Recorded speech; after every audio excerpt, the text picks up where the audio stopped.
श्री स्वामी समर्थ. जय गजानन. सगळ्यांचे माझ्या चॅनलमध्ये खूप खूप स्वागत. श्रावण महिन्यातील प्रत्येक शुक्रवार अनेक घरांमध्ये अत्यंत भक्तिभावाने साजरा केला जातो. या दिवशी जिवती मातेची पूजा केली जाते. पण जिवती माता कोण आहे, जिवतीचा कागद का लावतात, या पूजेमागील खरी परंपरा काय आहे, जिवती मातेला कोणता नैवेद्य दाखवावा आणि ही पूजा केल्याने कोणते आध्यात्मिक लाभ मिळतात, आजच्या या व्हिडिओमध्ये आपण जिवती पूजेची संपूर्ण माहिती जाणून घेणार आहोत. त्यामुळे हा व्हिडिओ शेवटपर्यंत नक्की पहा. सगळ्यात पहिले पाहूया श्रावण महिन्याचे महत्त्व. हिंदू धर्मात श्रावण महिना हा भगवान शिव, आदिशक्ती आणि विष्णू यांच्या उपासनेसाठी अत्यंत पवित्र मानला जातो. या महिन्यात वातावरण शुद्ध, सात्विक आणि आध्यात्मिक साधनेसाठी अनुकूल असते. सोमवार, मंगळवार, शुक्रवार आणि शनिवार या प्रत्येक वाराला विशिष्ट धार्मिक महत्त्व आहे. त्यापैकी शुक्रवार हा देवीच्या उपासनेचा दिवस मानला जातो आणि महाराष्ट्रात जिवती मातेची पूजा विशेष भक्तिभावाने केली जाते. जिवती माता कोण आहे याविषयी आता माहिती पाहूया. जिवती म्हणजे जीवन देणारी आणि संततीचे रक्षण करणारी देवी. तिला जरा जिवंतिका माता असेही म्हणतात. लोकश्रद्धेनुसार ती लहान मुलांना दीर्घायुष्य, उत्तम आरोग्य, बुद्धी, सद्बुद्धी आणि संकटांपासून संरक्षण देते. पूर्वी बालमृत्यूचे प्रमाण जास्त असल्यामुळे माता आपल्या मुलांच्या सुरक्षिततेसाठी जिवतीची आराधना करत असत. आजही अनेक कुटुंबांमध्ये ही परंपरा अखंड सुरू आहे. जिवतीचा कागद आपण प्रत्येक श्रावणातल्या शुक्रवारी लावत असतो.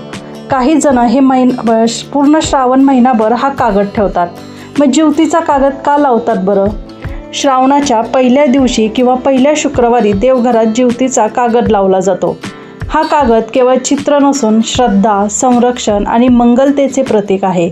या कागदावर जिवती माता, सूर्यदेव, नागदेवता, भगवान नरसिंह आणि इतर शुभ प्रतीके असतात. संपूर्ण श्रावण महिनाभर या कागदाची पूजा केली जाते. श्रावणी शुक्रवारची पूजा कधी करावी? सकाळी स्नान करून किंवा संध्याकाळी प्रदोष काळात स्वच्छ मनाने आणि भक्तिभावाने पूजा करावी. पूजा करताना घरात शांत आणि सात्विक वातावरण ठेवावे. जिवती पूजा विधी. आता पाहूया जिवतीची पूजा कशी करायची. सकाळी स्नान करून स्वच्छ वस्त्रे परिधान करा. देवघर स्वच्छ करून जिवतीच्या कागदाला हळदी कुंकू लावा. तुपाचा दिवा प्रज्वलित करा. अगरबत्ती लावा. गणपतीचं स्मरण करून जिवती मातेचे आवाहन करा. फुलं, दुर्वा, आघाडा अर्पण करा. दुर्वा आणि आघाडाची एक माळ बनवा आणि ती जिवती मातेला घाला. वस्त्र घाला. त्यानंतर मंत्र जप करा. जिवतीची कथा वाचा किंवा ऐका. यूट्यूबवर तुम्हाला जिवतीची कथाही मिळेलच. त्यानंतर आरती करा. नैवेद्य दाखवा. मुलांच्या दीर्घायुष्याची प्रार्थना करा. या दिवशी जिवती मातेला तुम्ही फुटाणे आणि गूळ असा नैवेद्य दाखवायचा आहे, किंवा दूध किंवा साखर असा देखील दाखवू शकता, पण गूळ फुटाण्याचं जास्त महत्त्व आहे. जिवतीची पूजा झाल्यावर तिला औक्षण करून तिची आरती करतात.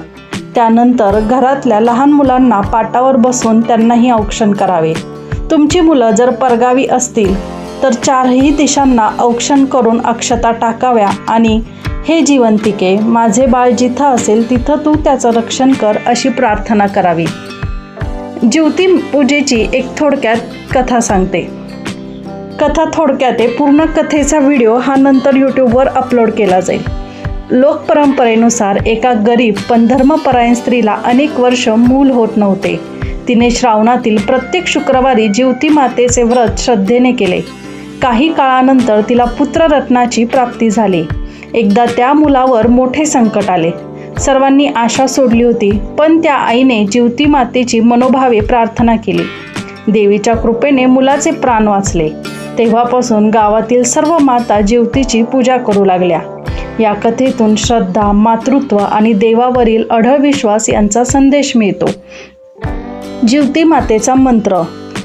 जिवती मातेचा मंत्र सांगते. ओम जरे जिवंतिके देवी नमो नमः. जरे जिवंतिके देवी बालयुक्ते प्रमोदिनी. रक्षाव्रते महाशक्ते पूर्णकामे नमोस्तुते. हा मंत्र 11, 21 किंवा 108 वेळा जपल्यास मनःशांती आणि देवीची कृपा लाभते अशी श्रद्धा आहे. जिवती पूजेचे आध्यात्मिक महत्त्व. ज्योती पूजा हे केवळ मुलांच्या रक्षणासाठी नसून संपूर्ण कुटुंबाच्या मंगल कामनेसाठी केली जाते. ही पूजा आईच्या प्रेमाचे, त्यागाचे आणि निस्वार्थी प्रार्थनेचे प्रतीक आहे. श्रद्धा, संयम, कुटुंबातील एकोपा आणि सात्विक जीवन जगण्याची प्रेरणा या पूजेतून मिळते. आध्यात्मिक संदेश. आईची प्रार्थना ही कधीच वाया जात नाही.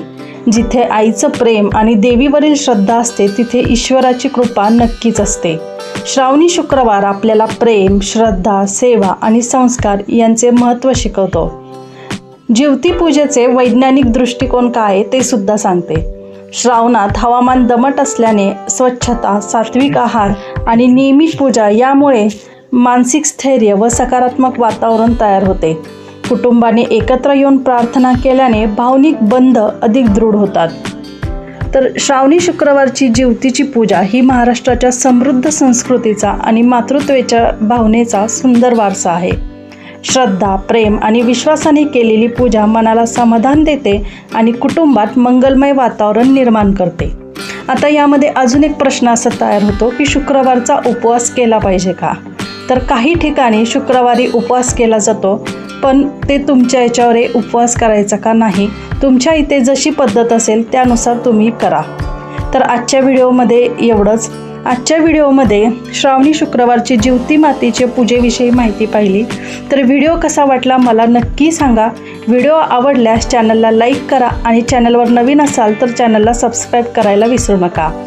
आपल्या सर्वांवर ज्योती मातेची कृपा सदैव राहो. जय ज्योती माता, जय गजानन, श्री स्वामी समर्थ, गणगण गणात बोते. धन्यवाद.